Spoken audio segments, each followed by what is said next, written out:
ঠিক না। বক্তব্য শুনতে আমাদের ভালো লাগে, আমল করতে ভালো লাগে না। বক্তব্যটা শেষেই সিগারেট ধরায়, আছে না নাই?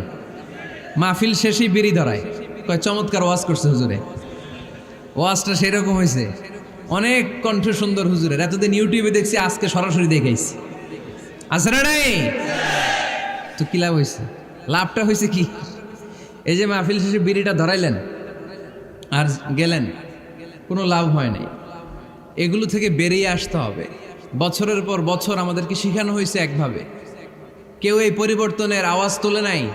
আওয়াজ আপনাকে তুলতে হবে। আওয়াজ তোলার জন্য এত মানুষ লাগে না, আপনি একাই যথেষ্ট। আপনি দাঁড়ান না সামনে, দেখবেন আপনার সামনে কেউ টিকে থাকতে পারবে না, ঠিক কিনা?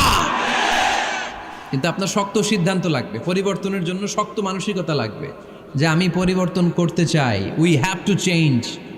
যুগ জামানা পাল্টে দিতে চাই না অনেকজন, এক মানুষই